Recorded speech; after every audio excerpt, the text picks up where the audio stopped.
الحمد لله الذي بنعمته تتم الصالحات وتتضاعف الحسنات وتغفر الذنوب والزلات، وتصلي وتسلم على سيد البريات سيدنا ومولانا محمد صلى الله عليه وسلم أفضل من في الأرض والسماوات. بصلاتك على سيدنا محمد نصلي عليه وعلى آله وصحبه. اللهم صل وسلم على سيدنا محمد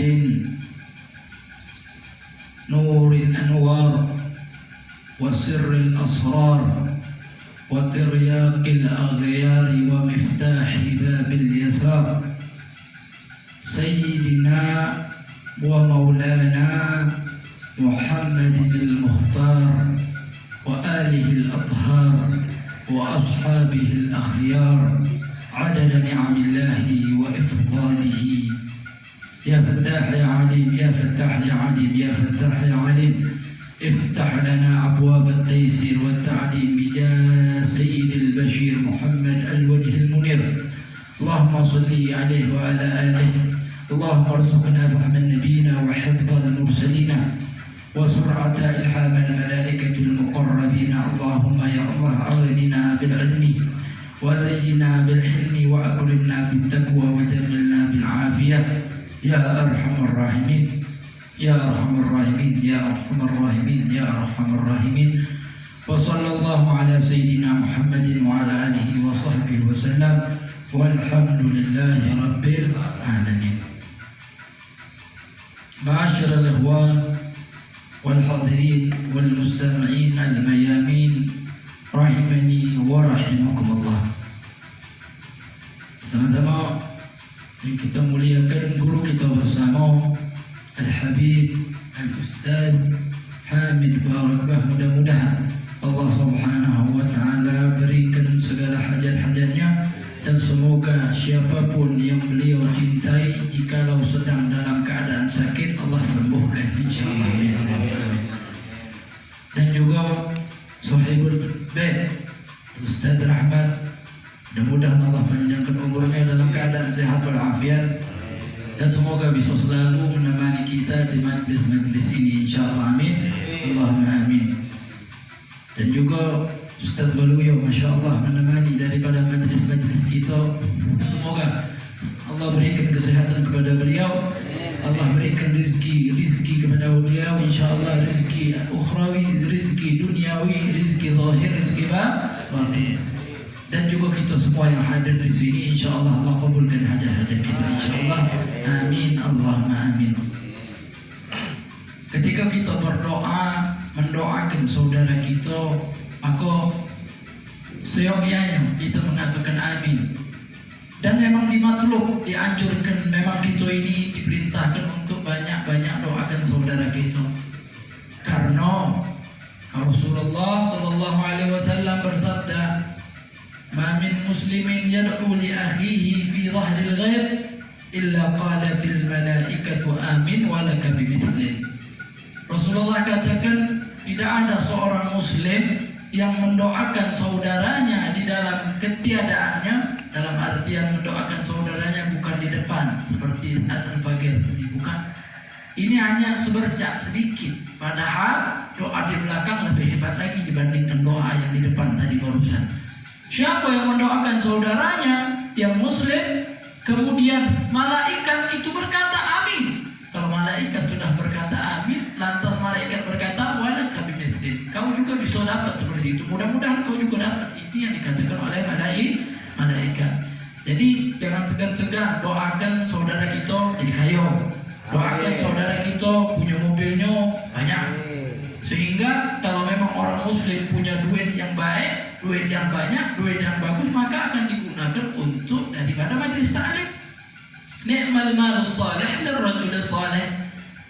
Harta yang baik, yang bagus itu kepemilikan bagi orang soleh, itu luar biasa nikmatnya. Kalau memang wong kayu nikmat, alhamdulillah. Wong kayu bejat, na'udzubillah, summa na'udzubillah min Jadi alhamdulillah belajar itu melanjutkan daripada pelajaran rutinitas kita malam Selasa yang insyaallah Allah berikan keistiqomahan kepada kita. Amin Allahumma amin. Bahwasanya kita melanjutkan daripada nasy'atuhu sallallahu alaihi wasallam. Dibesarkan Rasulullah sallallahu alaihi wasallam. Kalau kita sudah tahu kapan Rasulullah lahir, kalau kita sudah tahu kejadian-kejadian saat Rasulullah lahir, kalau kita sudah tahu siapa yang menyusui Rasulullah sallallahu alaihi wasallam, siapa yang mengasuh Rasulullah sallallahu alaihi wasallam, maka sekarang kita bahas secara detail sedikit demi sedikit siapa yang mengasuh daripada Rasulullah sallallahu alaihi wasallam sehingga Rasulullah menjadi tumbuh dewasa dan menjadi seorang rasul Rabbil alamin, utusan Tuhan semesta alam, afdal rasul, paling utama para rasul yaitu Rasulullah sallallahu alaihi wasallam. Naja'a sallallahu alaihi wasallam yatiman. Rasulullah dibesarkan di dalam keadaan yatim. Yatim piatu Rasulullah sallallahu alaihi wasallam. Dalam keadaan tidak memiliki seorang ayah, Rasulullah saat dilahirkan ternyata ayahnya sudah diambil oleh Allah menghadap Allah Subhanahu wa taala. Ada riwayat Rasulullah saat di perut ibunya berumur 6 bulan, maka disitulah ayahnya Rasulullah dicabut nyawanya oleh Allah Subhanahu wa taala. Ada riwayat 2 bulan, ada riwayat bukan Rasulullah saat lahir yatim, tidak. Setelah dari situ Rasulullah lahir sebulan, 2 bulan, itulah barulah ayahnya Rasulullah sallallahu alaihi wasallam meninggal dunia. Tetapi pendapat yang kuat, Rasulullah sallallahu alaihi wasallam ketika berumur 8 bulan di dalam perutnya, itu Rasulullah sallallahu alaihi wasallam meninggal dunia. Ada riwayat 6 bulan, ada riwayat lain-lain sebagainya. Dan umur daripada wafatnya ayah Rasulullah itu berumur 25 tahun.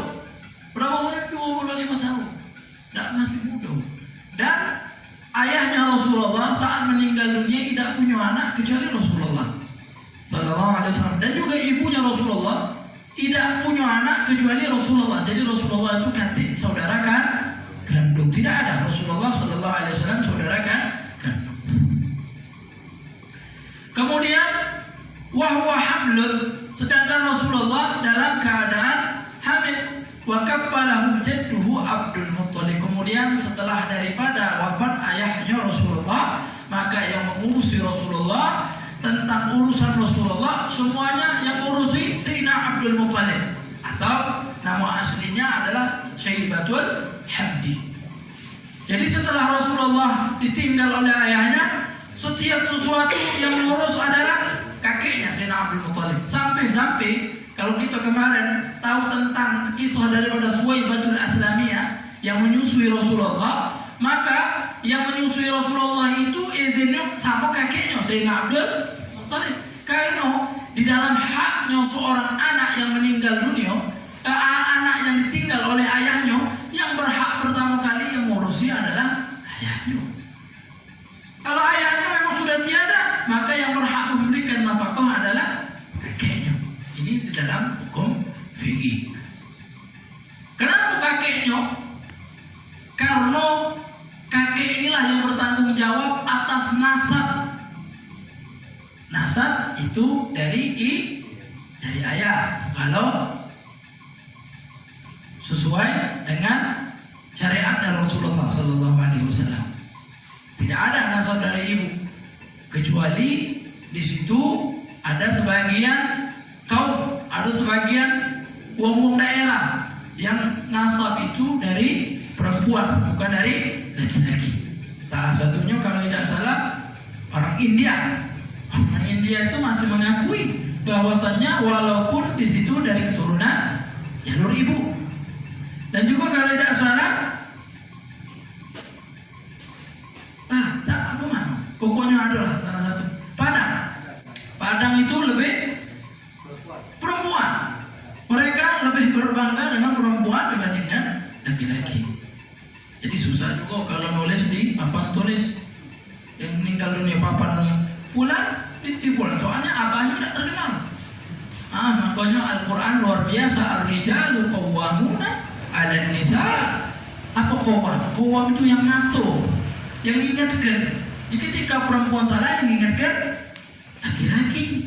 Kalau perempuan itu ada kalanya tidak selamanya lurus, ada kalanya bengkok, dan hati-hati ngeluruskannya. Kalau kekerasan ngeluruskannya bisa-bisa patah. Kemudian ma'asyiral hadirin rahimani wa rahimakumullah. Kemudian sudah kita ketahui kemarin Rasulullah Sallallahu Alaihi Wasallam dibalikkan daripada Wara Taif, daripada belakang kota Taif, yaitu tempat tinggal daripada Suwaibah ala Sayyidatuna Suwaibah al-Islamiyah, itu berumur 4 tahun. Setelah itu tinggallah bersama dengan ibundanya Rasulullah Sallallahu Alaihi Wasallam.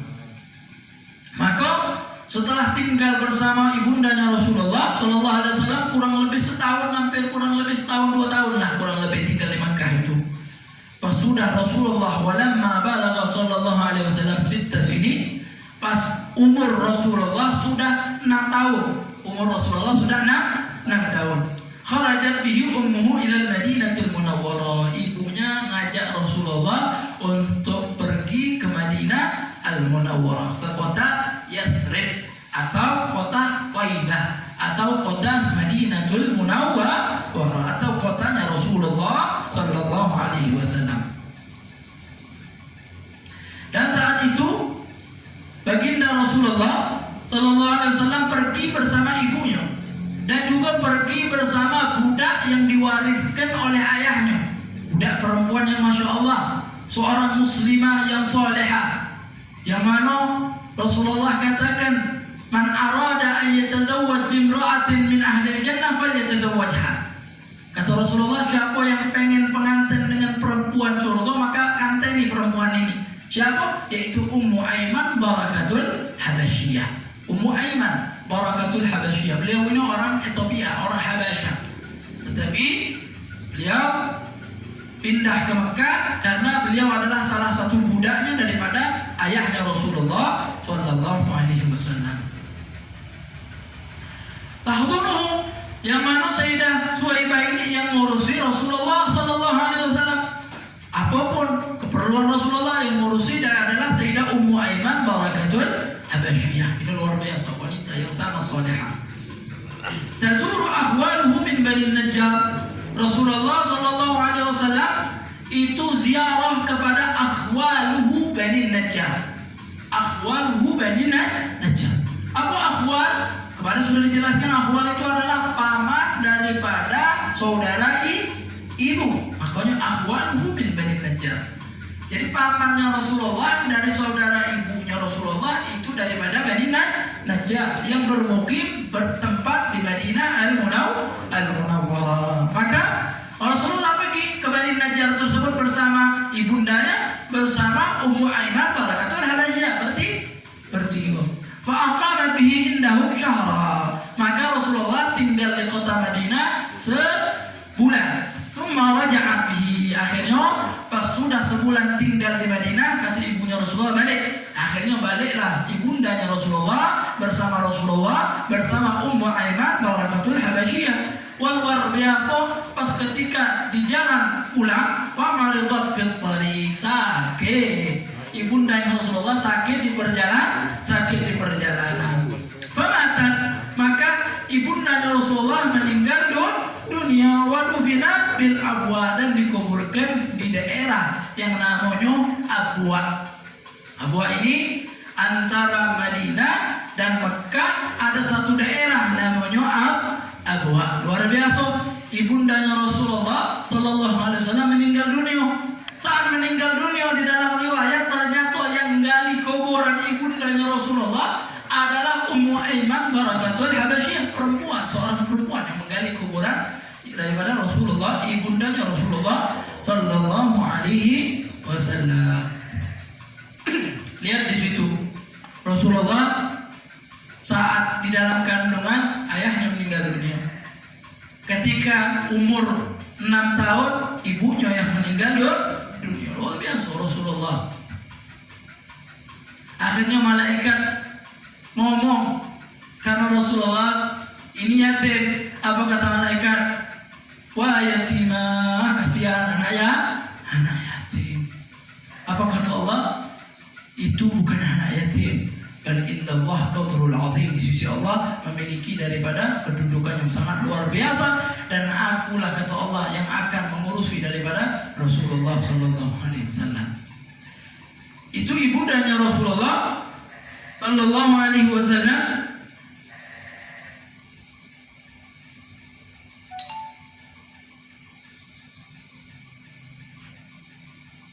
Ketika Rasulullah sallallahu alaihi wasallam hijrah ke kota Madinah, maka Rasulullah itu mengingat daripada ingatan yang pernah Rasulullah kerjakan bersama ibundanya Rasulullah sallallahu alaihi wasallam, Sayyidah Aminah.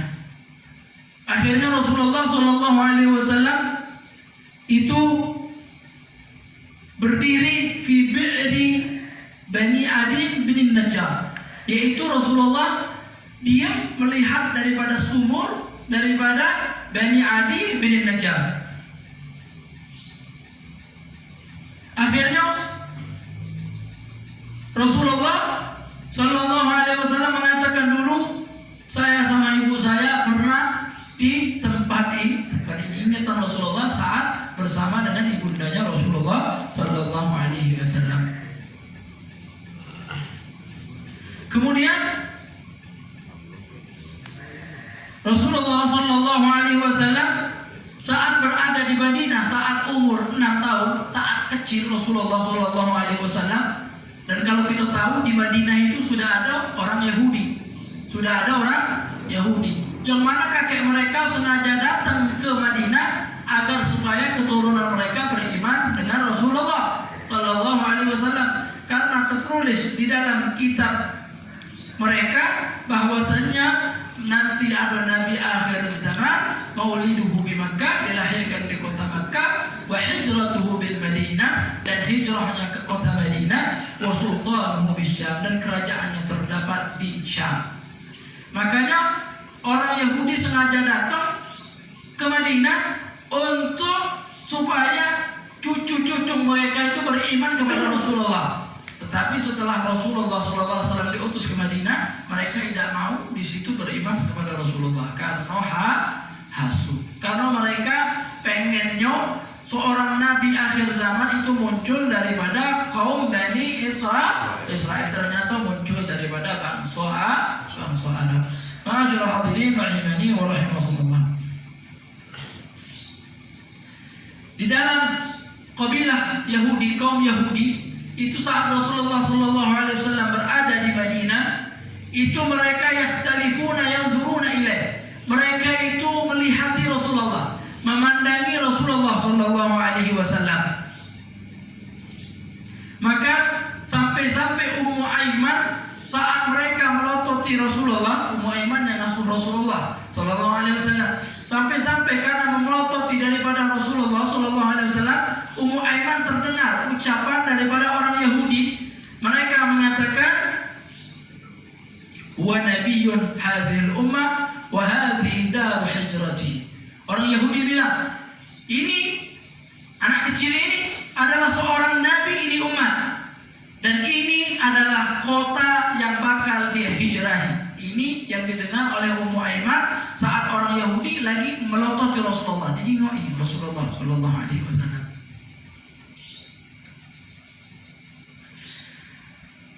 Akhirnya ma'asyiral hadirin rahimani wa rahimakumullah, kemudian setelah daripada ibunya pulang ke Mekah, ternyata meninggal di daerah yang namanya Abwa.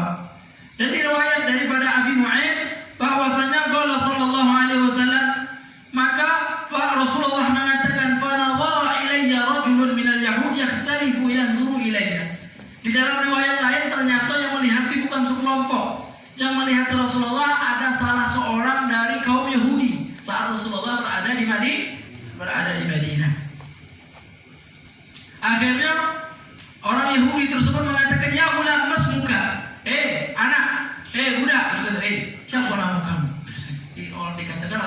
orang Yahudi tersebut. Akhirnya ma'asyiral hadirin rahimani wa rahimakumullah, dia berkata, qultu Ahmad, namaku adalah Ahmad, kata Rasulullah sallallahu alaihi wasallam. Ketika mendengar namanya Ahmad, langsung Yahudi tersebut wa nadhara ila dhahri, langsung dibuka, dilihat belakang tempat bajunya Rasulullah, melihat pundaknya Rasulullah. Karena di pundaknya Rasulullah itu terdapat alamatun nubuwah, tanda kenabian. Baina katifaihi alamah, di antara kedua pundaknya Rasulullah, ketua katif pundaknya Rasulullah itu alamat yang tertulis di situ Muhammad Rasulullah sallallahu alaihi wasallam. Fazami'tuhu yaqul, dan orang Yahudi tersebut pas ngomong lihat ada tanda di pundaknya Rasulullah, orang Yahudi mengatakan hadza nabiyyun hadhil ummah, ini nabi daripada umat akhir zaman. Ini kata daripada Yahudi tersebut. Summa rah ila ikhwani fa akhbaru ummi. Akhirnya orang-orang Yahudi tersebut dengan satu kabar yang memandang Rasulullah, semuanya lari ngabarkan ke orang Yahudi yang lain bahwasanya di Madinah sekarang ada nabi akhir zaman yang masih kecil, umurnya 6 tahun. Akhirnya orang Yahudi di situ luar biasa karena ada berita viral saat itu. Langsung sampai berita tersebut terdengar di telinganya ibunya Rasulullah sallallahu alaihi wasallam. Fa khafan alayya fa kharajna min al-Madinah. Lantas mendengar kabar tersebut, ibundanya Rasulullah takut. Nah, gara-gara sebab inilah di dalam riwayat kenapa Rasulullah balik ke Mekah lagi. Ma'asyiral hadirin rahimani wa rahimakumullah. Jadi di dalam dua riwayat, ibundanya Rasulullah sallallahu alaihi wasallam dikuburkan di Abwa. Ada riwayat lain tidak, ternyata bukan dikuburkan di Abwa. Ibunya Rasulullah sallallahu alaihi wasallam itu dibawa ke Mekah. Setelah dibawa ke Mekah, dikuburkan di Mekah. Nama kuburannya Hajun. Nama kuburannya adalah Hajun. Itulah tempat penguburan daripada ibundanya Rasulullah sallallahu alaihi wasallam. Jadi ada dua riwayat. Jadi riwayat ini boleh kita pakai, kalau-kalaunya boleh kita ceritakan dua-duanya. Ma'al hadirin rahimani wa rahimakumullah. Jadi setelah di situ, faraja'at bihi Ummu Aiman hadanathu ila Makkah ila jaddihi Abdul Muttalib. Pas ketika daripada ibundanya meninggal, dibawa Ummu Aiman diserahkan kepada Sayyidina Abdul Muttalib radhiyallahu anhu. Wa qila inna ummuhu hamalat ba'da dzalika ila Makkah wa dubinat biha. Dalam riwayat ibunya dibawa ke Makkah dan dikuburkan di Makkah.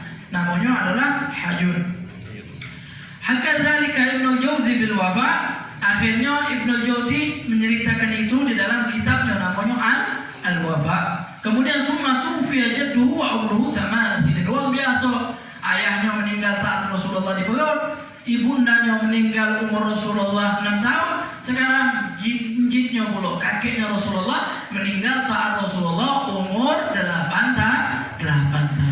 Fakafalahu ammuhu Abdul Muttalib. Makanya setelah kakeknya Rasulullah meninggal, yang ngurusi Rasulullah adalah pamannya, yaitu Sayyidina Abu Thalib. Mana Abu Thalib ini memiliki anak yang banyak. Sayyidina Abu Thalib ini memiliki anak yang banyak, bukan orang-orang kaya-kaya ini. Sayyidina Abu Thalib ini umum biasa baik. Tetapi kata Sayyidina Abu Thalib, dengan kedatangan Rasulullah ke rumah itu luar biasa. Rumah tangga jadi harmonis, ekonomi jadi lebih gampang, lebih mudah berkat kedatangan Rasulullah sallallahu alaihi wasallam. Padahal Sayyidina Abu Thalib saat ngambil Rasulullah, mau masuk Rasulullah, anaknya sudah 10. Ngasuh Rasulullah sallallahu alaihi wasallam. Di antara 10 anaknya itu, bukan antara anak-anak yang disayang oleh Abu Thalib. Pas datang Rasulullah, seakan-akan anak kandungnya bukan Sayyidina Ali, bukan Sayyidina Aqil, bukan Sayyidina Ja'far, bukan. Anak kandungnya adalah Rasulullah sallallahu alaihi wasallam. Jadi Sayyidina Abu Thalib menganggap Rasulullah itu ada anak kandung dewe. Disitulah keberkahan nampak Di sini membuktikan bahwasanya yang ngasuh anak yatim, insya Allah dia memiliki rezeki yang luas, rezeki yang hebat yang Allah akan berikan sama dia. Rasulullah diasuh dalam keadaan yatim. Sayyidina Abu Thalib memiliki rezeki yang asalnya sampai jadi luas, jadi lapang. Kemudian hadirin rahimani wa rahimakumullah, salah satu sebab daripada Abu Thalib mengasuh Rasulullah itu biwasiyati abi, dengan wasiat kakeknya Rasulullah yaitu Sayyidina Abdul Muttalib. Jadi Rasulullah itu dipercayakan kepada Sayyidina Abu Thalib. Sayyidina Abdul Muttalib ini memandang yang paling bisa mengurus Rasulullah setelah dirinya meninggal yaitu adalah pamannya yang bernama Abu Thalib. Kakek kita bahas ada berapa jumlah pamannya Rasulullah. Di antara pamannya Rasulullah ada yang masuk Islam atau ada yang tidak masuk Islam. Kakek kita insyaallah bahas. Maka basara Abu Thalib wal hamilahu min a'daihi. Semenjak itu juga Sayyidina Abu Thalib itu menjaga Rasulullah, Hamil itu menjaga Rasulullah min a'dai sallallahu alaihi wasallam, daripada musuhnya Rasulullah sallallahu alaihi wasallam. Dari umur 8 tahun Sayyidina Abu Thalib jaga Rasulullah sampai umur 25 tahun Sayyidina Abu Thalib menjaga Rasulullah. Asy'aru alaih. Sayyidina Abu Thalib itu benar-benar cinta kepada Rasulullah sallallahu alaihi wasallam. Bahkan Sayyidina Abu Thalib itu tidak galak, merelakan apa baik untuk Rasulullah. Galau-galaunya kalau udah urusan sama Rasulullah, Sayyidina Abu Thalib dewek yang maju untuk melawan orang tersebut. Sampai-sampai orang Quraisy itu ketika Rasulullah mengajak untuk orang menjadi seorang muslim, mengajak orang untuk keimanan, maka orang Quraisy bilang, apalah Abu Thalib ini, apa yang dikendai Abu Thalib ini? Abu Thalib, kau lihat sekarang orang yang paling ganteng di kaum Quraisy siapa? Kakek, kau serahkan Muhammad, kau ambil orang tersebut. Nanti bukan hanya kau ambil orang tersebut, kau akan diberikan oleh kaum Quraisy dengan duit yang berlimpah. Diterima oleh Abu Thalib? Tidak terbujuk oleh rajuan sogok-sogok anak tidak diterima. Kenapa? Karena cintanya sama Rasulullah sangat luar biasa.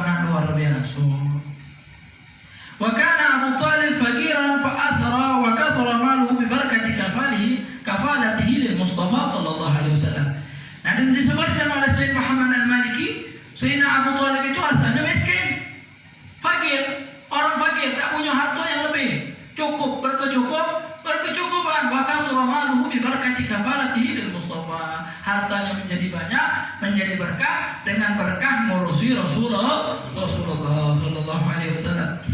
Akhirnya walamma balagha isnatai asyrata sana, pas umur Rasulullah 12 tahun, kharaja ma'a ammihi Abu Thalib ila Syam, diajak pergi oleh pamannya Abu Thalib pergi ke Syam latihan berdagang. Diajak Rasulullah umur 12 tahun untuk berdagang. Walakin ammahu radduhu khaufan 'alaihi min al-yahud. Jadi pas sudah nak pergi ke Syam, ke Suriah, sekarang Suriah, Palestina, Lebanon dan lain sebagainya itu Syam. Pas sudah di pertengahan jalan, ternyata dibalikkan lagi oleh pamannya Abu Thalib karena takut. Ketika apa? Lamma khawwafahu minha ar-rahib bahira. Ketika ada pendeta daripada Nasrani, mereka mengabarkan bahwasanya ini adalah Nabi akhir zaman. Seandainya orang Yahudi tahu ini Nabi akhir zaman, pasti dibunuh oleh orang Yahudi. Takut Sayyidina Abu Thalib mendengar daripada pendeta ini bilang, atau pendeta ini bawa balik, tak usah bawa ke Syam. Kalau bawa ke Syam takut terjadi apa-apa Rasulullah sallallahu alaihi wasallam. Banyak kenapa pendeta rahib itu pemuka agama di dalam suatu agama. Ya. Akhirnya kata rahib tersebut, aku tahu ini Nabi akhir zaman karena tanda-tanda yang kubaca di kitab Taurat.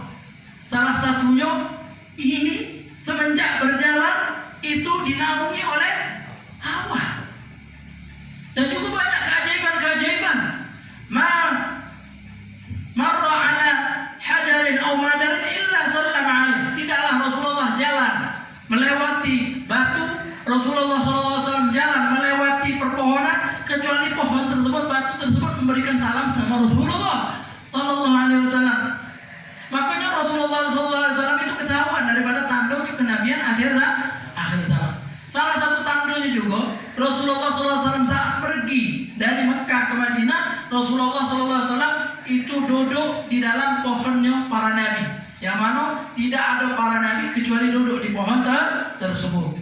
Di daerah mana? Di daerah mendekati Suriah itu ada pohon yang begitu ribut, sangat luar biasa. Ketik deh. Kalau mau lihat, ketik di YouTube, lihat di Google, lihat pohonnya Rasulullah SAW, pohonnya para nabi. Makanya akan muncul luar biasa rindangnya daripada pohonnya para nabi. Tidak ada nabi kecuali pasti pernah duduk di pohon tersebut. Salah satunya Rasulullah SAW. Itu di umur 12 tahun. Rasulullah SAW pergi bersama pamannya Sayyidina Abu Talib. Summa kharaja Rasulullah SAW marratan tsaniyah. Akhirnya Rasulullah 12 tahun karena masih kecil takut bahaya, dibalikkan. Akhirnya pas umur 25 tahun Rasulullah SAW pergi lagi ke Syam. Rasulullah pergi bersama budaknya daripada Sayyidah Khadijah, budak laki-laki namanya Maisarah. Jadi Maisarah itu budak laki-laki. Kadang kita mendengar ada tak marbutah, kita nyangka perempuan. Maisarah itu adalah budak laki-lakinya Sayyidatuna Khadijatul Kubra. Saat itu Rasulullah umurnya kurang lebih 25 tahun. Li 14 laila bagian min Dzulhijjah. Kurang lebih itu tanggal 14 malam daripada bulan Dzulhijjah. Maka 14 bulan Dzulhijjah Rasulullah SAW ketika berumur 25 tahun atau lebih tepatnya 15 tahun sebelum kenabian. 15 tahun sebelum kenabian. Kemudian ma'asyiral hadirin rahimani wa rahimakumullah. Makanya di sini disebutkan pada Rasulullah SAW di umur 25 tahun Rasulullah SAW nazala tahta dhilli syajarah. Rasulullah SAW bernaung berteduh di bawah daripada pohon-pohonnya para nabi. Faqala nustur rahib